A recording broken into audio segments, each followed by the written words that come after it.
Simbina njagala kaaba.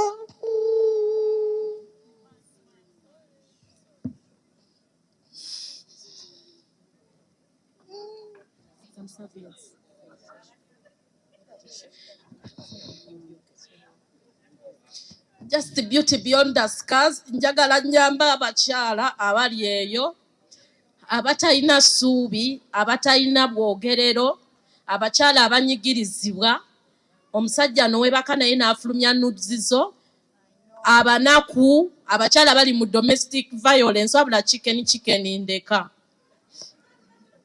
Chicken, stop laughing, please. So ennaku ebeera ennuma that in this journey nasooka tuukirira mami Namakula. Ne mugamba mami engeri gyali omukulu kuffe ajja kitegeera. Ekyanteesaako bebi wange gadget kalo kasiita okulaga abaana ab'obuwala you can be beautiful and you choose hustle. You can work your way out than using your body. So because I'm so inspired by Spice Diana ku bulungi bwaliko, omutima omulungi, fe mu buli kimu, buli ssaawa afulumya music. Endorsement ku endorsement. And you'll find a young girl ali ku TikTok live asabiriza simu. Ebbeere liyimiridde, muwala muto myaka 2 tayagala kukola. That's why Beauty Beyond the Scars eriwo ku lw'abakyala, si basingle mother bokka, abakyala bonna bonna. Era nga njagala okugamba abakyala abali eyo nti Beauty Beyond the Scars nga ennaku z'omwezi 12 jangu nga bw'oli okulya okunywa kwa bwereere, ngezezzaako bafunira scholarships, organization ezirina skills, bintu bingi naye byonna mbikola lw'abakyala ate mwe simbina njagala kaaba.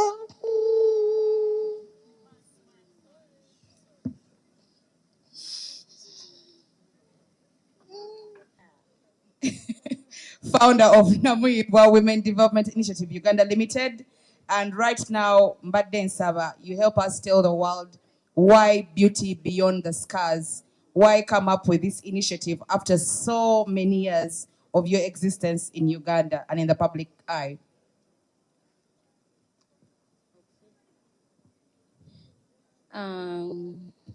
Good evening, all of you. I'm so glad that you're here. I'm so happy, especially the media team, my precious team, my beautiful ladies who are here to support women initiative here. Oluzungu tujja mixinga. Beauty Beyond the Scars is idea evira ddala ku mutima. Beauty Beyond the Scars si idea ya nakyemalira. Behind it, nakizuula nti abakyala abatalina bwogerero. If me, Bad Black, I'm a victim of rape 3 times.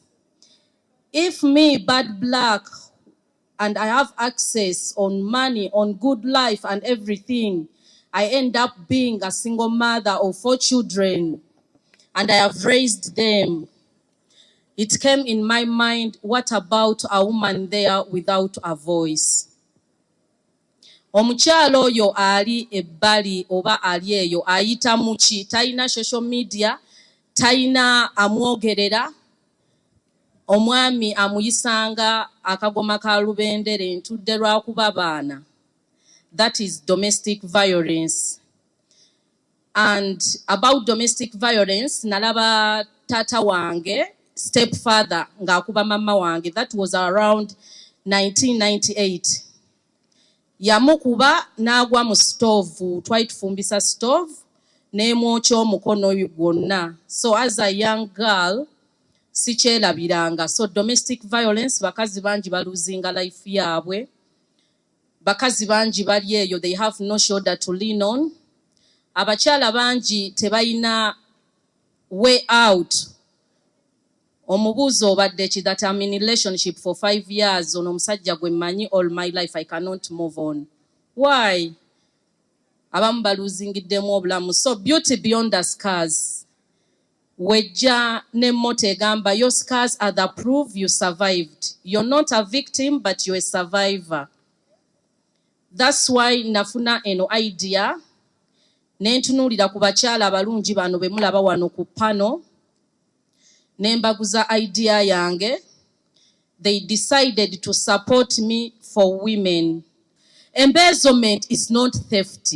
That's why I want you to differentiate between embezzlement and theft. It was embezzlement. It means I had a registered company, Dev Shan, which meant David and Shanita. Nesaininga sente into omanyo obutasoma. It's like a fool with her money. They used me and I accepted. So njagala okuyamba the young generation yerieyo, and it breaks me down okulaba nti abakyala bali ku media n'abalala balwanyisa nnyo eno cause.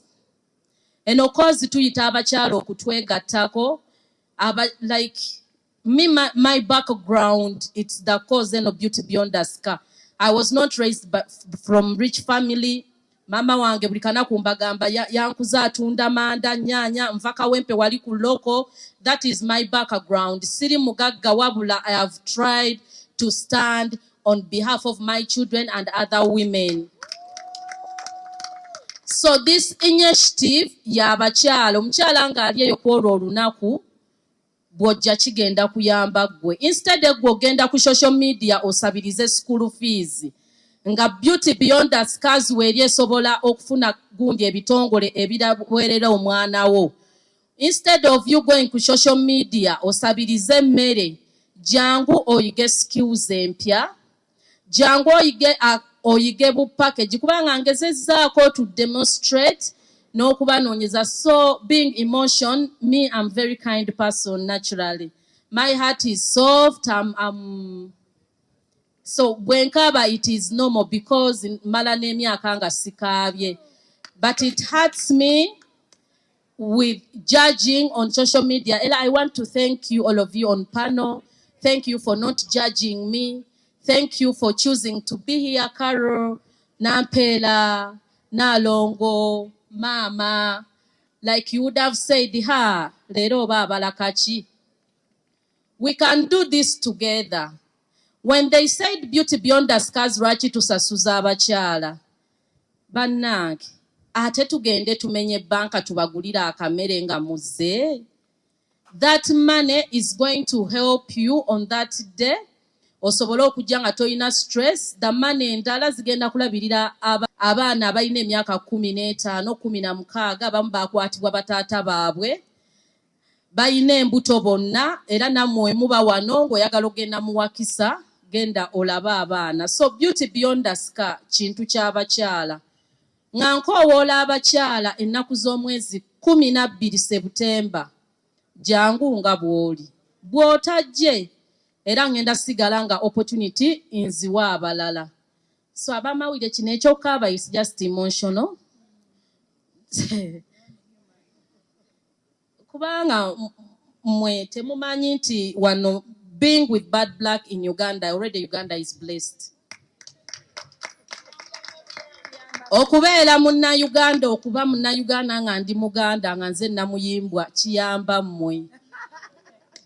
First of all, nina capacity, nina eddoboozi, njagala beauty beyond the scars, njizimbire ku mutindo, gwe sijja basuubiza nti kati in case nenzija ewa maama nti tufunye donor. Omanya I'm very honest person. Tufunye donor atuwadde $2,000,000. Zonna tezijja genda mu bakyala. Naffe abali ku pano tetuli bulungi. So I'm very honest person. Tuyina music, tuyina kino, newe nakera ku machane ngende w'omukulembeze w'eggwanga President Museveni. Abakyala balina ofuna naye who heals a healer. Who heals a healer. N'abayamba ntya nga nange siri bulungi. So nina okubeera obulungi from inside to outside. Ngere munda bangezaako to modify myself from my looks. Dr. Martin